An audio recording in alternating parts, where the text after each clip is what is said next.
Maladie congénitale, le pied beau affecte malheureusement plusieurs enfants au pays de Paul Biya. L'enfant naît avec le pied beau, c'est une déformation congénitale où vous allez vous rendre compte que le pied est retourné vers l'intérieur.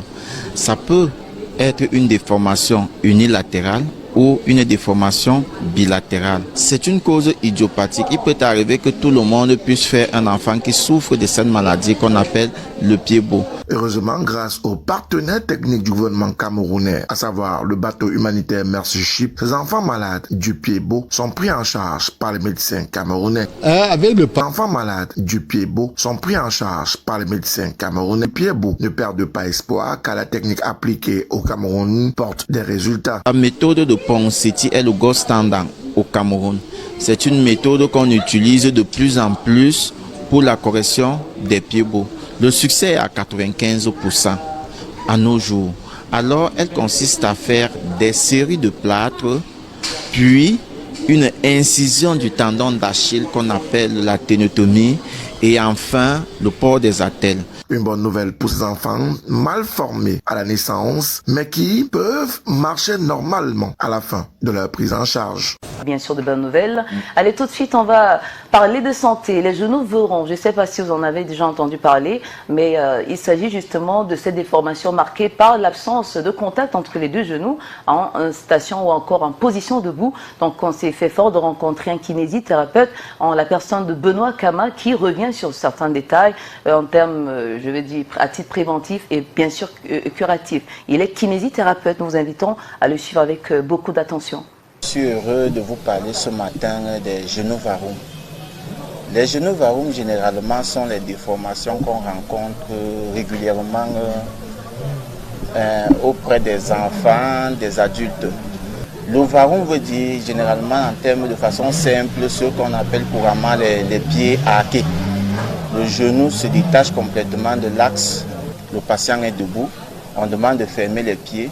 Et puis on se rend compte que le genou est complètement détaché de l'axe principal. Disons que la prise en charge varie de l'âge du patient.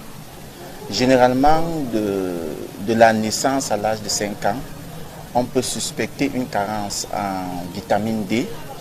Et puis la prise en charge sera basée sur les vitamines, en donnant des vitamines, un apport en vitamine D.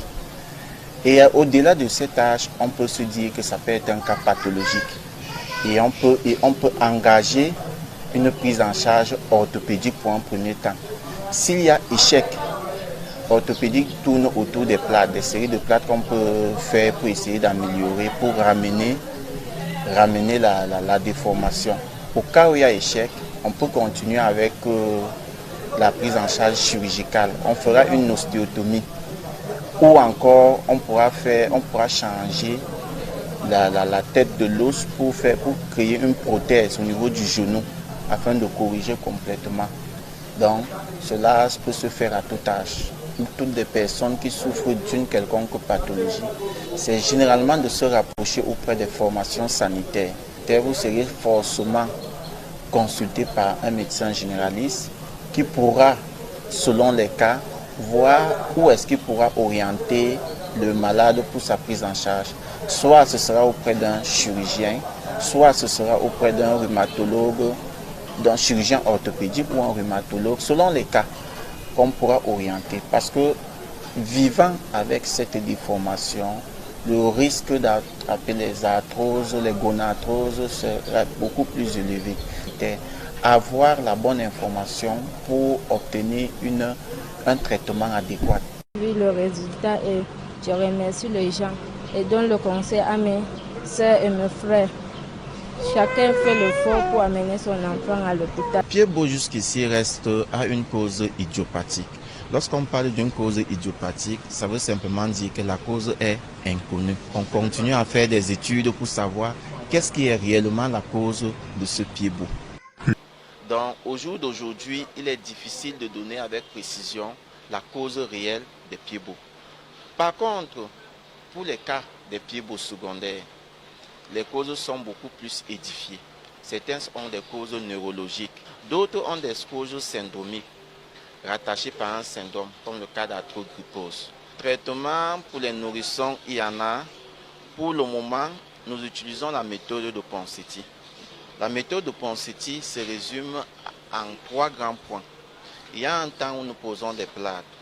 Les plâtres, lorsque nous les posons, nous faisons une correction progressive et nous changeons tous les 7 jours le plâtre.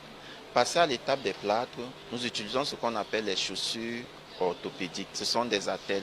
Ces chaussures empêchent la récidive du pied. Il faut donner la possibilité à l'enfant de pouvoir marcher. Et ce ne sont pas des chaussures faites pour marcher. Mon fils est né avec les pieds beaux. C'est là où on m'a indiqué ici, là.